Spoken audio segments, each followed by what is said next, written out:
ògo ni fún Olúwa lókè ọ̀run. Inú mi dùn bẹ́ẹ̀ ṣe ń bá wa ká lọ nínú àwọn series àdúrà ìtúsílẹ̀ yìí o.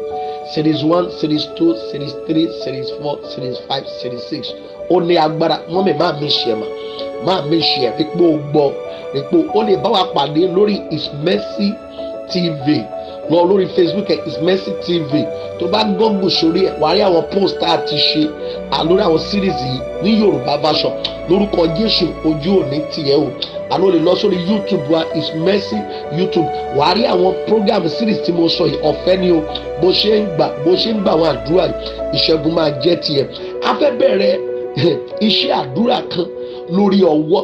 Olúwa jẹ́ kí ó ní kí n sọ fún ìran àwọn ènìyàn pé a ti fi ọwọ́ dá àwọn èèyàn dúró, a ti fi ọwọ́ ba ayé àwọn ènìyàn jẹ́. Ọlọ́run fẹ́ gbà ẹ́ lọ́wọ́ ogun ọwọ́. Mọ́mì kò sóhun tẹ́nìyàn ṣe láyé tí ó involve láti gbé lórúkọ Jésù Kristi ti Násárẹ́tì. Lọ́run máa já ẹgbà lọ́wọ́ ipá àti agbára. Kí ni ọwọ́ wá ṣe nínú ayé ènìyàn? Ọwọ́ ibi, evil hand, ọwọ́ ìka ènìyàn ó máa ń dá àrìn àjò rú, ó máa ń ba àrìn àjò jẹ́. Mọ́mì gbọ́ o, gbogbo ọwọ́kọ́wọ́ nínú ìṣẹ̀dá rẹ̀, the Lord will terminate in the name of Jesus. Evil hand can cause damages tó le gan. Ó máa ń ṣiṣẹ́ àìrí, iṣẹ́ àìrí lọ́wọ́ ibi máa ń ṣe. Gbogbo iṣẹ́ tí ọwọ́kọ́wọ́ lè ṣe lòdì sínú ìṣẹ̀dá rẹ̀ bí o ṣe ń gbọ́ níbikíbi tó lè wà. Mo gbà á láṣẹ lórúkọ Jésù. Iṣẹ́ yẹn já dànù, iṣẹ́ yẹn bàjẹ́, wà ní ẹ̀rí. Ọwọ́ máa ń gbà kúrò, ọwọ́ máa ń dàrú, ọwọ́ ìkà máa ń bàjẹ́, ọwọ́ ìkà máa ń jáyàn bọ́, ọwọ́ ìkà máa ń ṣiṣẹ́ ibi o. Mọ́mì gbọ́ mi mà, màrúbí kìndọ́ ọgọ̀zọ́ tòríà. Ìṣẹ̀lẹ̀ kan ṣẹlẹ̀ nínú ìwé First King 13, 1-10. Mọ́mì tó bá láyè kó o kà á, wòlíì kékeré àti ọba. Gbọ́ o, ohun tí ọba ṣe ni pé ó nawọ́ ibi jáde sí wòlíì, ọwọ́ ẹ rọ dànù, ọwọ́ ẹ káàlì màrúbí àzà, ẹ̀tẹ̀ mú ọwọ́ yẹn. Mọ́mì mo wí ìṣínú ayé gbogbo ẹni tó nawọ́ ibi sí ẹ lórúkọ Jésù Kristi ti Násárẹ́tì kọ́wọ́ wọn kó rọ dànù. Jọba mi kàwé Jeremiah 17:18, ìwé Job 5:12, Timothy 4:18, Galatians 6:17, Psalm 9:16. Mọ́mì àwọn yìí sọ̀rọ̀ lórí ọwọ́ kó o fi gbàdúrà wàá máa ní ẹ̀rí o. Bámi kálọ nínú àwọn àdúrà agbami àdúrà yìí, àdúrà ìtúsílẹ̀ lórí ọwọ́. Gbọ́mi mọ́mì part 1 lélẹ̀ ó máa dé part 4. Màrúbí kìdá ọkọ̀ dòríà máa mísì kankan nínú ẹ̀ o. Màrúbí Olúwa ti fẹ́ràn náà mi sí ìran àwọn ènìyàn lélẹ̀ yìí o. Olúwa ní pé òun fẹ́ gbà àwọn ènìyàn lọ́wọ́ ọwọ́ tó ń dá wọn lóró, ọwọ́ tó ń dá wọn lágara, ọwọ́ tó ń ba ayé jẹ́, ọwọ́ tó ń mú ìpìlẹ̀. Mọ́mì gbọ́ ó ní bí àwọn ọwọ́ yìí ṣe máa ṣe, kí ni ọwọ́ yìí wá ṣe o? Ó wá bàjẹ́ ni, ó wá mú kúrò ni, ó wá gbà lọ́wọ́ èèyàn jẹ́ ni, ó wá bà tènìyàn jẹ́. Gbogbo ọwọ́ tá a rán sínú ayé rẹ lórúkọ Jésù láti gbà lọ́wọ́ Ọlọ́run kó bàjẹ́. Àjẹ́ndà ọwọ́ ẹbí ni wípé kò ní jẹ́ kó o rọ́wọ́ gbé sẹ́nu. Àjẹ́ndà ọwọ́ ẹbí ni wípé ó máa gba ògo lọ́wọ́ rẹ, ó máa ń sọ orí, ó máa ń sọ ẹ́ di ìrò. Àjẹ́ndà ọwọ́ ni wípé kò ní fi àyè gba ìwà láàyè ògo Ọlọ́run nínú ìṣẹ̀dá ènìyàn. These are the evil hands that press you down when you are sleeping. Ọwọ́ tó ríyàn mọ́lẹ̀, ọ̀pọ̀lọpọ̀ dáàdì sà, ọwọ́ kan máa ń rí mi mọ́lẹ̀. Àwọn òtẹ̀ nílé pé Jésù bó ṣe jó nígbàgbọ́ sí. Gbogbo wa rí ni mọ́lẹ̀ tó ń ba àyànmọ́ àti ògo àti kádàrá àti ìràwọ̀ tó gbé wáyé. Èmi wí pẹ̀lú ipò Olúwa lórúkọ Jésù ọwọ́ yẹn máa gbẹ dànù lónìí o. Màrúbì kíndùlì àgàdà nẹ̀zúdìlíà. Wọ́n máa ń fi ọwọ́ gbà kan lójú oorun lọ́wọ́ èèyàn. Wọ́n máa ń gé ọwọ́ ẹlòmíì dànù kó má lè rí ohun rere mú. Wọ́n máa ń ya sáfítíkẹ́ẹ̀tì yàn nínú ìjọba òkùnkùn. Gbogbo iṣẹ́ ibi tí ọwọ́ ti ṣe lòdì lórúkọ Jésù sórí ayé mi àti yẹ lórúkọ Jésù. Ìwọ tó ń gbọ́ mi yìí o, ọwọ́ yẹn bàjẹ́ báyìí o. Ọwọ́ yẹn máa ń mú ìtìjú àti ẹ̀gàn wọnú ayé yàn. Ọwọ́ ẹbí máa ń dá àwọn ènìyàn lágara. Ọwọ́ ẹbí máa ń bà tènìyàn jẹ́. Àdúrà àwọn alágbára kan ló wà ní ìjájọ fún àwọn àjẹ́, àwọn ayé màrúbí azadaria, àwọn ajúnilọ, àwọn arógo bògo jẹ́, arógo jẹ́ ògo, àwọn tó ń jókòó lórí ògo, àwọn tó ń ba àdúrà, àwọn tó ń sponsor ọwọ́ ẹbí nìyẹn. Ìyá lè sponsor ọwọ́ ẹbí, bàbá lè sponsor ọwọ́ ẹbí, ẹnikẹ́ni lè sponsor ọwọ́ ẹbí láti fogun jẹ nìyẹn. Mo wí sínú ìṣẹ̀dá rẹ gbogbo ibi tí a ti sponsor ọwọ́ kọ́wọ́ ni o láti ba ayé rẹ jẹ́. Màrá ìgbà tó lè yàgàtà lórúkọ Jésù kọ́ wọlé lójijì. Psalm 63 jẹ́ kó yé mi 9 and 10 wípé gbogbo àwọn tí ò tó fi ọwọ́ jà ológun wọ́n máa wọlé o lórúkọ Bàbá ti ọmọ ti ẹ̀mí mọ́. Àwọn marine power máa ń lo ọwọ́ o, àwọn family expert náà máa ń lo ọwọ́. Àṣẹ́sà tó wà lé bàbá rẹ̀ alórúkọ Jésù, gbogbo ibi tí ọwọ́ ti ń jẹ Olúwa máa gbà ọ́. Àwọn agenda kan wà tọ́wọ́ máa ń ṣe, how the devil, how evil agenda operate, how evil works operate. Mọ́mì ó lè sùn, wọ́n dẹ̀ arrest yẹ, wọ́n á fi ankọ́pù sí lọ́wọ́ lójú oorun. Mọ́mì tí ẹ bá ní irú èèyàn bẹ́ẹ̀ tí ẹ bá ní o, ankọ́pù kò pé kò gbọ́dọ̀ dìde. Ẹlòmíì ríǹgì wọ́n á dẹ̀ engage ẹ̀ sínú ọwọ́ ẹ̀. Àwọn tó ń wá akọ tó ń wá aya, wọ́n dẹ̀ engage ríǹgì ẹ̀ pé kò tún sí rí nǹkan tó máa wọwọ́ yẹn, kò tún sẹ́ni kankan tó máa dojúkọ. Mọ́mì ọ̀nà tí òkùnkùn ń gbà ṣiṣẹ́ nínú ìjọba wọn lórí ọwọ́. Ẹlòmíì wọ́n dẹ̀ mú ọwọ́, wọ́n dẹ̀ gún certificate, wọ́n á bàjẹ́. Ẹlòmíì wọ́n dẹ̀ mú ọwọ́, wọ́n fi yí àyànmọ́ ẹ̀ padà tó bá ti pé ológo ni. Ẹlòmíì máa ń lo padlock, wọ́n dẹ̀ ti pé mo tì í, ọwọ́ ló fi tì í. Mọ́mì gbogbo ọwọ́ tó dá ẹ lágara, gbogbo ọwọ́ tó ṣì ọ́ níkà lórúkọ Jésù, a máa bí ọwọ́ yẹn dànù lónìí lórúkọ Jésù. Evil hand produce life and destiny. They smear you with divine titles. Àwọn kan tí ò dá ìbálòpọ̀ ọwọ́ kan ló manipulate yẹ, ọwọ́ tó manipulate ogun sínú ayé tó o bá rí àgbéṣe ìwọ olùgbọ́ yìí ó lórúkọ Jésù Ọlọ́run máa tú ẹ sílẹ̀. Oúnjẹ ojú oorun satanic poison, àwọn aláṣẹ òru ló sè é. Mọ́mì ọwọ́ ló fi ṣe, ọwọ́ ló fi gbé wá. Àwọn kan fi ọwọ́ gbé ẹbọ lọ sóríta. Mọ́mì gbogbo ọwọ́ tó gbé ẹbọ tòtórí ẹ lórúkọ Jésù, ọwọ́ yẹn ò tún jẹ́ nìyẹn mọ́, ọwọ́ yẹn ò tún ṣiṣẹ́ mọ́ in the name of Jesus Christ. Gbogbo ọ̀nà tó ń gbà ṣiṣẹ́ ọwọ́ ó pọ̀ lọ́pọ̀lọpọ̀. Mọ́mì màrúbì àlà dádìsà ẹjẹ́ àjìjọ gba àdúrà bá a ṣe wọnú agbami àdúrà lọ. Gbogbo ọwọ́ tó ń dá ọ lágara, gbogbo ọwọ́ tó ní ọ lára, múra o torí ìtúsílẹ̀ máa dé. A ó gbà ọ́ là, a máa tú ẹ lẹ̀, wàá wọnú ògo lọ, ògo ẹ máa sọ̀rọ̀. Mọ́mì mo ní o máa sọ̀rọ̀, dádì mo ní ẹ máa sọ̀rọ̀. Ọ̀rọ̀ tó bá yàn mọ́ jẹ́, ẹlòmíì ó bá lóyún, wọ́n dẹ̀ fi ọwọ́ wọ́n fi gbá inú ẹ̀ tí ẹ bàjẹ́ nìyẹn. Gbogbo tí wọ́n ti bàjẹ́ nínú ayé ẹ̀, àkókò ìgbà padà rẹ o lórúkọ Jésù. ó máa gbà padà. Wọ́n máa ń lu ọwọ́ láti plant ibi sínú ìṣẹ̀dá àwọn ènìyàn. Gbogbo plantation of òkùnkùn nínú ayé ẹ̀ lórúkọ Jésù a máa fàájà, a máa bàjẹ́, wà á dẹ̀ yin Ọlọ́run. Mọ́mì máa mí ṣe o àìlè máa kọ́ńpèrè yìí kìndílé àgàzà àdúrà ọwọ́ Olúwa fi rán mi ni o ní rúbì kìndílé sí ìṣẹ̀dá àwọn ènìyàn pé lẹ́yìn ẹ̀kántà yìí o lórúkọ Jésù Kristi ti Násárẹ́tì ogun ọwọ́ ò ní jà ọ́ mọ́, wà á dẹ̀ yin Ọlọ́run. Bá mi ká lọ bí a ṣe wọnú agbami àdúrà lọ, wà á rí tiẹ̀ ṣe. ṣe ó tó gẹ́ ó ẹ jáwọ́ ẹ túwọ́ lọ́rọ̀ ayé wa o, agbára Ọlọ́run pààrọ̀ ọwọ́ kọ́wọ́. Mọ́mì ẹ sọ̀rọ̀ níbi tẹ́ ẹ wà yẹn sà. Gbogbo ọwọ́ aninilára lára mi, gbogbo ọwọ́ aninilára nílé mi, gbogbo ọwọ́ tó máa ń já wọn bọ́ lórí àkàbọ̀ ògo, ọwọ́ tí ò jọ ṣe rere, ọwọ́ tí ò jẹ́ kọ́rìn jìnnà, ọwọ́ tí ò jẹ́ kí wọ́n ní ẹ̀rí, ọwọ́ tó ń dá wọn jókòó, ọwọ́ tó ń pa wọ́n lára, ọwọ́ tó ń fìyà jẹ wọ́n. Ẹ̀yin ọwọ́ àgbà ilé wa, èyí tó ní ìṣẹ̀dá mi lára, èyí tó dárí àjògo mi dúró, èyí tó ní ayé mi lára, what are you waiting for? Lórúkọ Jésù ọwọ́ yẹn gbẹ dànù. Oh my God, mọ́mì ẹ sọ̀rọ̀ sà, ọwọ́ yẹn kó gbẹ dànù. Agbami àdúrà láwa yóò gbogbo ọwọ́ ilé wa lára mi sẹ́, ọwọ́ alágbára nílé bàbá mi, ọwọ́ alágbára nílé ìyá mi, ọwọ́ aninilára tó ń àìlímà zọ́tọ̀ náà gọ́dọ̀rìà máa proto lé èdò ọ̀zọ̀. In Jesus' name we pray. Exman á ti wà nínú oṣù tuntun. Mọ́mì ìjẹ́ ẹ wà nínú oṣù tuntun lóòótọ́. Ọ̀pọ̀lọpọ̀ láti sílẹ̀kùn mọ́ wọn far back 1960, àwọn kan 1963, àwọn kan 2000, àwọn kan 1998. Mọ́mì wọ́n dẹ̀ ń bá wa sọ wọ́n kẹ́ 2020 àwọn náà pé happy new year. Ìṣẹ̀dá wọ́n sílẹ̀kùn mọ́ wọn mọ́mì wọn ò tí ì ráyè jáde. Instead tó bá gbàdúrà fún wọn máa ń dàbí bébì kindergarten ni. Àdúnà rubik skindilia ọwọ́ kan ló dá ìṣẹ̀dá wọn dó sójú kan. Mo fẹ́ ká fìtara gbàdúrà bí aládùúrà láàárọ̀ yìí o. Ètùnà rubik skindilia dà ọwọ́ tó dá àrìn àjò ayé mi rú kó tó pẹ́ 3 hours ọwọ́ yẹn kó gbẹ dànù. Oh my God, ẹ máa porúkọ Jésù tó lẹ́ẹ̀ lẹ́ǹkan ẹ̀mí mímọ́ lẹ́ǹkan ọwọ́ tó ń darí àjò ayé mi rú ọwọ́ tó yọ ẹbí mi lẹ́nu ọwọ́ tó ní ayé mi lára. What are you waiting for? Lórúkọ Jésù ó yá gbẹ dànù ọwọ́ yẹn gbẹ dànù ọwọ́ aninilára ilé wa ọwọ́ tó dá ògo dúró abundali mazoto ní adudia. Oh my God, oh my God, oh my God, oh my God.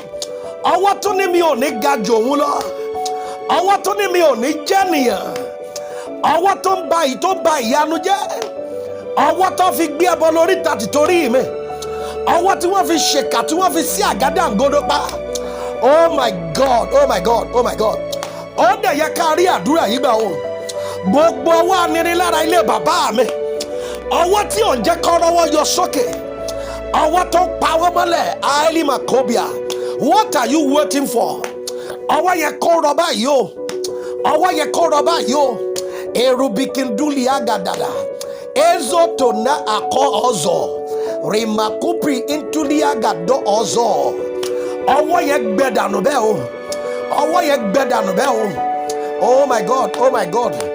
Ọwọ́ ìkà lára mi ó dẹ̀ yẹ ká rí ọ̀rọ̀ sọ o. Ọwọ́ ìkà lára mi èyí tó ṣe tó o èyí tó ṣe nínú ilé mi tó. Oh my God, oh my God, oh my God. Ọwọ́ ọ̀dájú abiyamọ ọwọ́ ọ̀dájú abiyamọ tó dárìn àjò ayé mi rú. Oh my God, oh my God, oh my God. Olúwa bẹ̀ ọwọ́ yẹn wọ̀ pẹ̀lú ọwọ́ iná báyìí o. Àìlì màkúndà náírà àzà dánadábàrà. Oh my God, oh my God. In Jesus' mighty name we pray.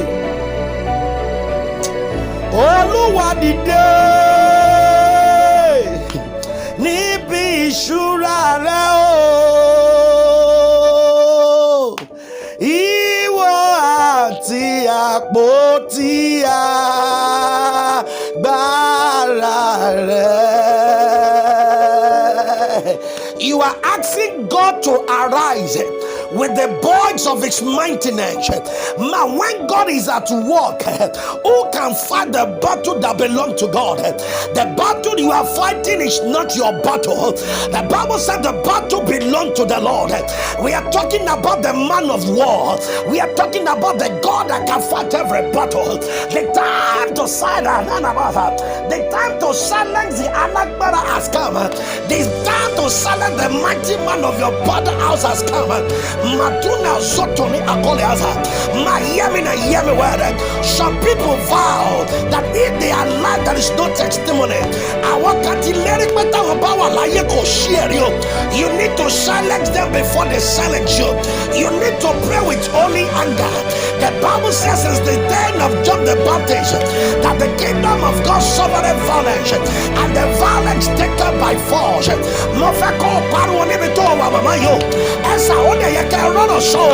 Ọwọ́ tó ní ayé mi lára ọwọ́ tó ń dáná ogun sínú ìṣẹ̀dá mi. What are you waiting for? Ọwọ́ yẹn gbẹ dànù. Oh my God, oh my God. In Jesus' name we pray. Amen. In Jesus' name we pray. Oh, amen. Esma, taniwọ̀n kan kò rí. Taniwọ̀n kan kò rí. Àwọn bàbá kan tẹ́ ẹ bá lọ kí wọ́n gbà téèyàn wà lábúlé. Esma, tẹ́ bá ti ń dìde sókè, wọ́n máa gbé ọwọ́ ba orí èèyàn pé wọ́n fi ọwọ́ ba orí ẹ̀. Wọ́n ní pé ó ní tó mi. Àwọn kan wọ́n dẹ̀ wò tùsù, wọ́n dẹ̀ kán ọmọ yẹn níkò. Wọ́n ní aka ògo rẹ pa, aka ìṣẹ̀dá rẹ pa. Mo fẹ́ tẹ́ fi tára gbàdúrà. Ọwọ́ tó kọ ayé mi pa, áìlì màkàpọ̀rí kàskàtàlíà. Ọwọ́ tó dá mi dúró pé mi ò ní tó wọn, áìlì màsálíà. Exma, ẹni tó ní tó sọ pé ò ní tó wọn kò ní kẹ̀kẹ́ o. Oh, Olúwa jọ̀wọ́ dìde. Ránṣẹ́ àtàgbára wa o. Sínú ayé mi lónìí o. Ránṣẹ́ àtàgbára wa. Esma, mi ò tiẹ̀ mọ̀ tó jẹ́ kí n máa sọ̀rọ̀ lórí ọwọ́ ní ìṣẹ́jú yìí o. Bàbá mi wí kí n sọ fún yín wípé gbogbo ọwọ́ ìdádúró nínú ìṣẹ̀dá yín, ọwọ́ aninilára nínú ayé yín bàbá mi ní kí n wí fún yín pé ọwọ́ yẹn máa gbẹ dànù. Oh my God, mo ní ọwọ́ yẹn máa gbẹ dànù. Do you know what the scripture said? The scripture said it teaches our hand to wrestle. And the Bible talks much about our hands that just one our finger will destroy a nation. Man, you should know who you are. I'm wasting in the house. Mọ́mọ́ mi ò mọ̀ kí ló máa sọ̀rọ̀ lórí ọwọ́ o. Àwọn ọwọ́ ayé kan dáyàn dúró. Wọ́n dẹ̀ gbé ọwọ́ wọn, wọ́n dẹ̀ fi gbé ẹbọ lọ sóríta. Wọ́n dẹ̀ fi ọwọ́ wọn sáyè wípé kò ní rí ṣe láyé. Wípé ó di láláì kọgbá. Mọ́mí, ọwọ́ wo ni wọ́n fi agree láti gbé ayé mi àti any condition? Oh my God, oh my God, oh my God. There's some condition they've subjected our life to. 1 Samuel 11:1 and 2. Ẹgbọ́mà, a sọ̀rọ̀ nípa ara Jábẹ́ṣì àti Anash. Anash sọ fún Jábẹ́ṣì wípé tó bá fẹ́ kí n fọwọ́sowọ́pọ̀ pẹ̀lú rẹ̀, but condition kan lélẹ́yìí o, bó òun máa yọ ojú gbogbo àwọn ará Jábẹ́ṣì, òun á wá fi gan àwọn ará Ísírẹ́lì. Tẹ́ bá ka 1 Samuel 11:1 and 2, tẹ́ bá bọ́ sí verse 6, Sọ́ọ̀lù gbọ́ mọ́mí Bíbélì wípé ẹ̀mí Ọlọ́run sì bà lé Sọ́ọ̀lù. Sọ́ọ̀lù kanra ó sọ pé òun ò ní gbà. Mọ́mí, alágbára wo ló gbé ìṣẹ̀dá rẹ ní condition? Alágbára wo ló fi májẹ̀mú ìpìlẹ̀ gbé ẹ ní condition? Àdúgbò tẹ́ ń gbé ló fi gbé ọ ní condition. Ilé tó wà tó fi gbé ọ ní condition. Ashma, èmi sọ jáde pẹ̀lú ipá àti agbára. Any satanic and evil condition that is working against you, hear the word of your creator. And nullified by the blood of Jesus. And nullify that evil condition by the blood of Jesus. By the blood of Jesus. Mọ́mí sọ̀rọ̀ níbi tó wà. Ọwọ́ tó gbé ayé mi àtọmọ mi ní condition. Ó yá ẹ máa jábọ́. Ọwọ́ yẹn kọ́ máa rọ̀ dànù. Ọwọ́ tó màrúbì kárò mára ìsìntálì gàrúgàrà dàtọ̀.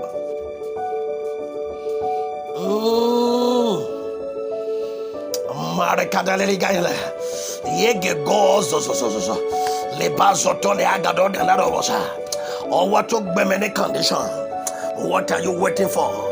Lórúkọ Jésù gbẹ, ó yá gbẹ, ó yá gbẹ, ó yá gbẹ, ó yá gbẹ, ó yá gbẹ, ó yá gbẹ, ó yá gbẹ, ó yá gbẹ. In Jesus' name we pray. Olúwa dìde, Olúwa dìde. Let my God arise, oh, let my God arise. Hear me? Come and help me. They are waiting for my reproach, oh. Let my God arise.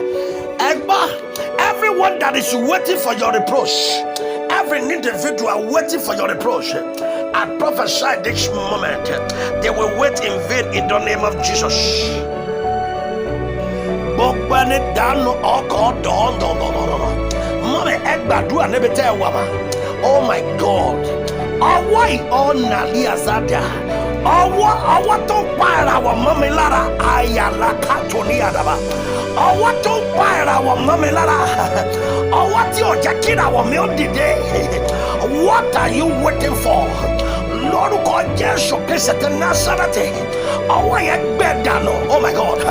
Oh my God. Oh my God. Oh my God. You need to pray with holy anger. Oh my God. Oh my God. Bíbélì wípé wòlíì àgbà Áálí Màsáríà. Ọba náwó sí wòlíì kékeré ọwọ́ ẹ̀ gbẹ dànù. Oh my God. Ọwọ́ wọn Áálí Màsáríà no ọ̀zọ̀. Màrúbíkà dáná zọ́tọ̀ dábà. In Jesus' name we pray. Oh, amen. Amen. Amen. Oh my God. Oh my God. Something is happening. There's somebody online now. Something, your problem is this, man. Hear me very well. Toba defection, come on, me. Our command you and body. Oh my God. You need to pray like lion. Because you have the tribe of the, you are from the tribe of the Lion of Judah. You need to pray with holy anger. Oh, what to buy? Meje Iri must go to Liara. Oh, why Rito Kobari and you and your mom? Oh my God. I don't know why we're talking about. Oh, I will be good to me, Adobia. Highly What are you waiting for? Ó yá gbẹ dànù.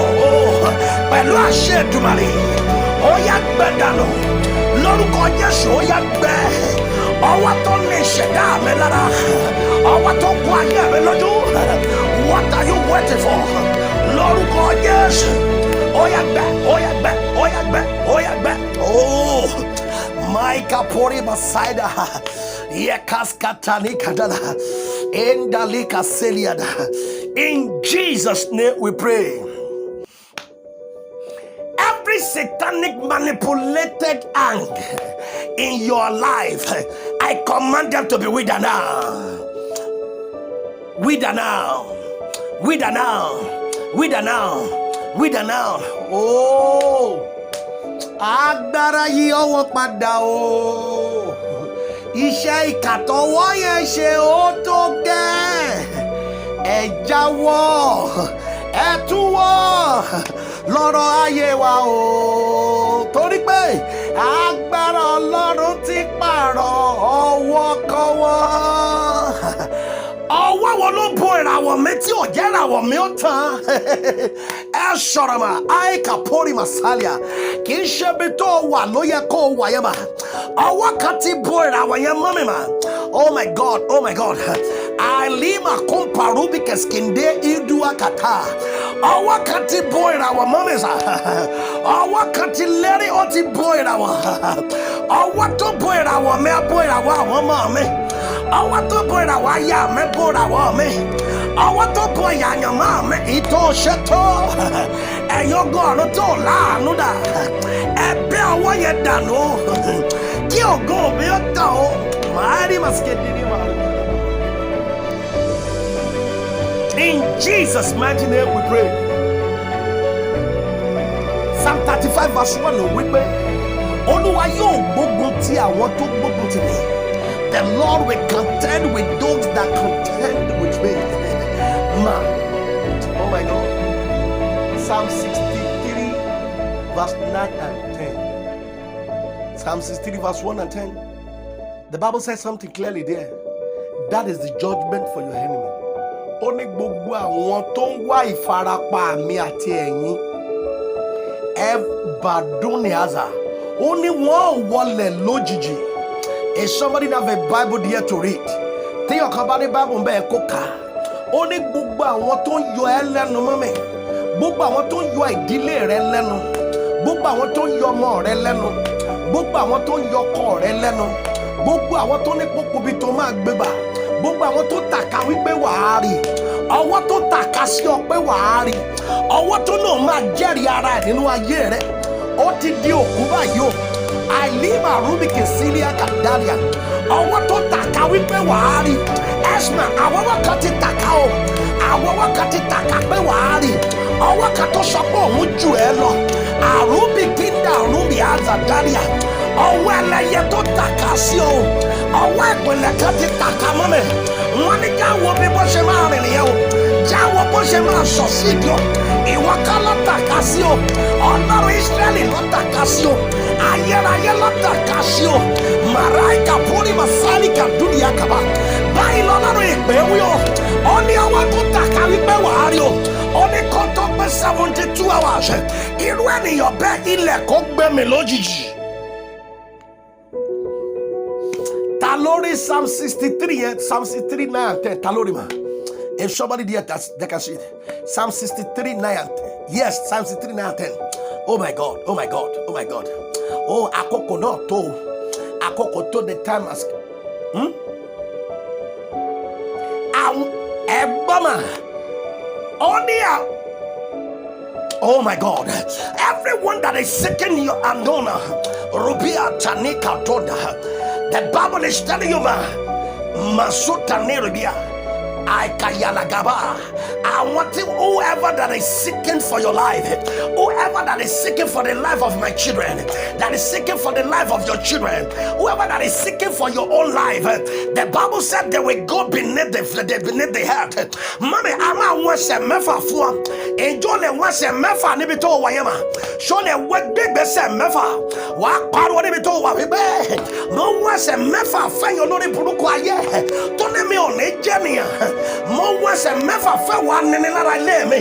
Ane marobi adonogozo. Ye kalima zata ni karubi azada. E paunda yai masalia. Mommy, I want say mefa ni bito wayo. I want say mefa for juni layo. Alagbara top one alagbara ba mi wa se mefa fo arobi kis kadini agada kole muja o ma ile maseli ka urubia marai ka pori masalia bíbélì wípé gbogbo àwọn tó bá wá ìparapa mi, everyone that is seeking for your trouble, everyone that is seeking for your life, the Bible have said it clearly that they shall go beneath the earth. The Bible said they will become a food to force.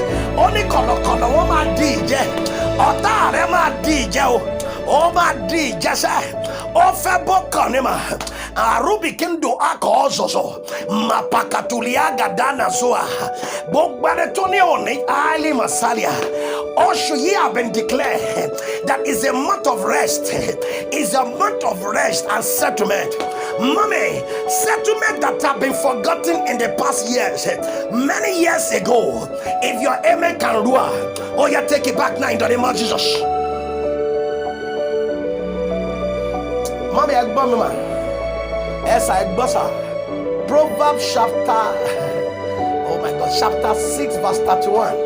He said, when a thief is caught, he will return everything he has stolen in sevenfold. Níbi tó wà yẹn mọ́ mi sọ pé ìgbà padà lọ́nà méje, ìdá padà lọ́nà méje. Oh my God, àkókò ti tó. Marubi Kiskindili Aga, there shall be sevenfold recovery. Oh my God, oh my God. Mazoto Ninovia, 360-degree recovery, 360-degree recovery. We are talking about a sevenfold recovery. Marubi Katonika, over there,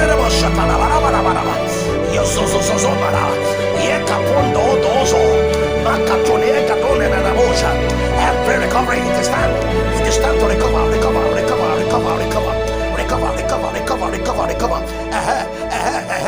That is it, recover. You are recovering. Oh yeah, magba. Àwọn ìkọlọ tá ti dá dúró, ìkọlọ tí ọwọ́ ilé yín dá dúró, ìkọlọ tí ọwọ́ àjùnilọ dá dúró, ìkọlọ tí alágbára tó suspend ayé dá dúró. Oh yeah, magba padà. Sevenfold. I take them back. In Jesus' mighty name we pray. Oh man, do me ó dẹ̀ ká mi lára o. Ogun ilé wa ò fún mi lọ́rọ̀ sọ. Ipá ilé wa, ipá Olúwa jà fún mi o. Mọ́mí ṣé kò dùn yín? Ó yẹ kó sọ̀rọ̀. But ọwọ́ kan pa ẹ́ lẹ́nu mọ́. Ọwọ́ kan máa ń já wọn bọ́ lórí àkàbọ̀ ògo. Ọwọ́ kan ò kí ń jẹ́ kí wọ́n lọ jìnnà mọ́. Ailima Kailima Salima Rubia. Every evil hand fashioned against your life, they shall be withered, they shall wither. I command them to wither now. Wither now. Wither now. Wither now. Wither now. Wither now. In the name of Jesus. In Jesus' name we pray.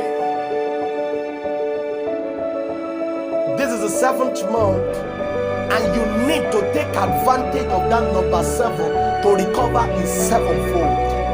Sevenfold recovery. Sevenfold. Proverbs chapter 6 verse 31. That's what it says. Sevenfold recovery. John 10:10. What did John 10:10 say? He said the thief has not come to do anything to kill, to destroy. But Jesus Christ have come so that we can have life and have it abundantly. Jeremiah said, I know the thought that I have for you is the thought of good, not of evil, to give us an expected end. And that is a promise of God for your life. I prophesy, in this month of July, every impossibility situation shall receive testimony. Oh my God. I said shall receive testimony.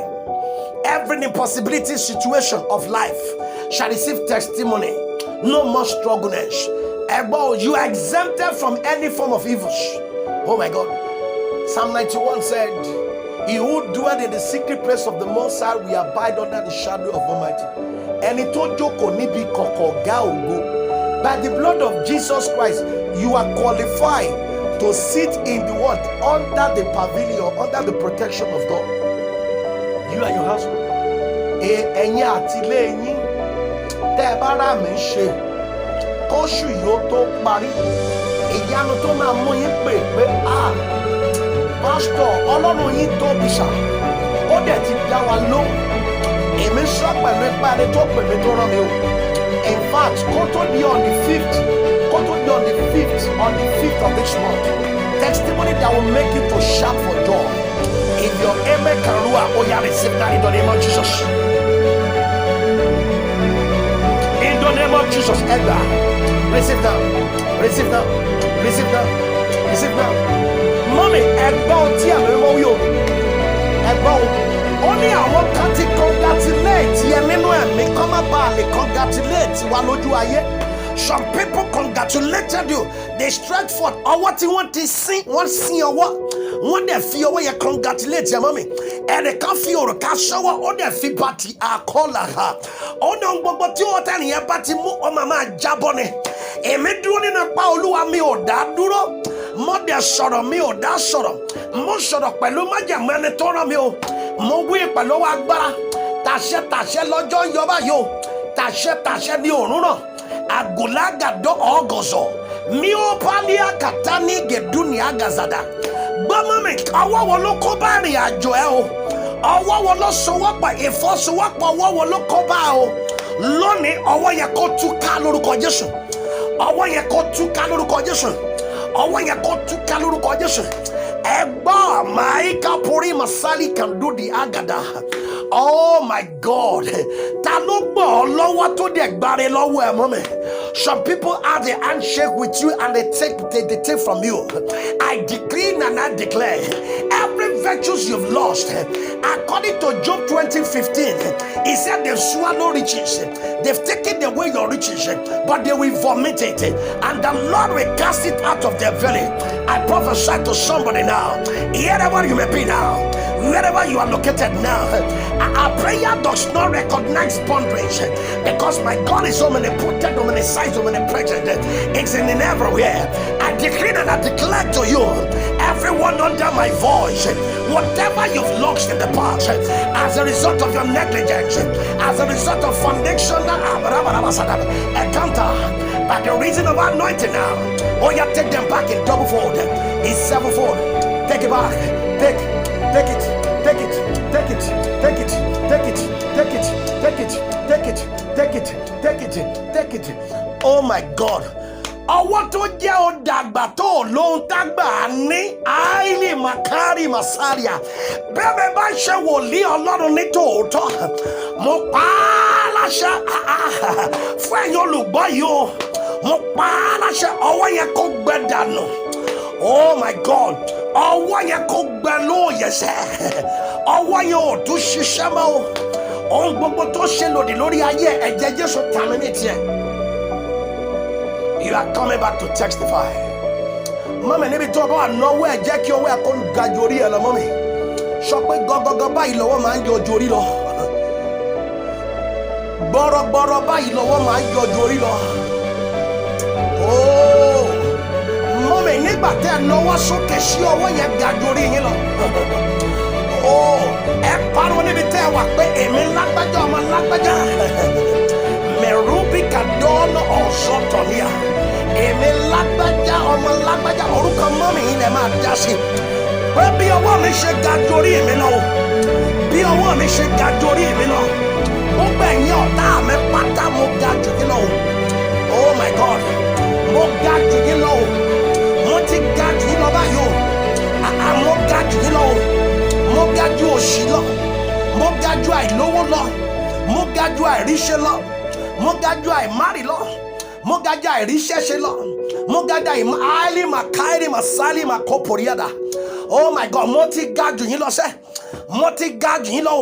nígbà tí ọwọ́ mi ga ju orí mi lọ báyìí o mo nawọ́ sókè ọwọ́ mi kan ọ̀run báyìí o ọwọ́ mi kan olùrànlọ́wọ́ ọ̀run o madana rubike skindelia mo ga ju òṣì lọ báyìí o mo ti ga ju àìlówó lọ o àìníṣẹ́ mo ga jù ọ́ lọ o mo ti lọ mọ́ ẹ lọ́wọ́ nìyẹn o in the name of Jesus.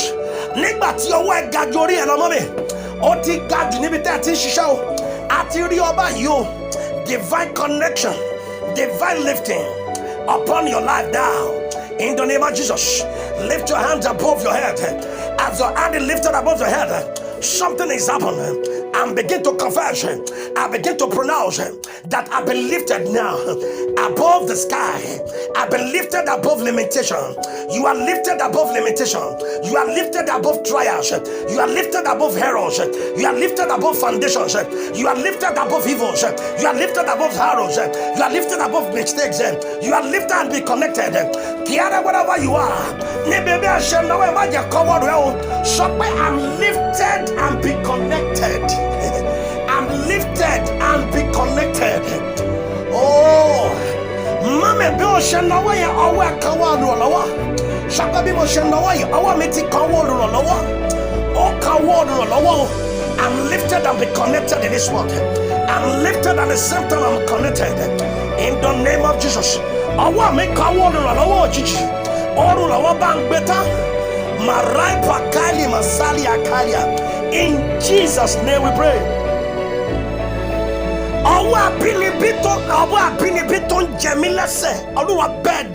Oh my God.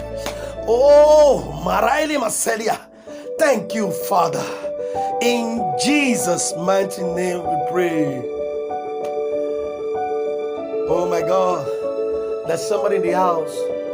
There's a garment in your hand. Oh, what can look big garment in your way? Buy let it open me wrong. Only at the what garment in no Jordan well. Iná Jordan ó ti rí bẹ́ẹ̀ kò dẹ̀ yí padà ẹ̀yìn Ọlọ́run Jésù nígbà tá a ṣàmì méje let's go àmì méje let's go amen amen amen amen amen amen amen. God bless you. It is well with you in Jesus' name. It shall be well with you.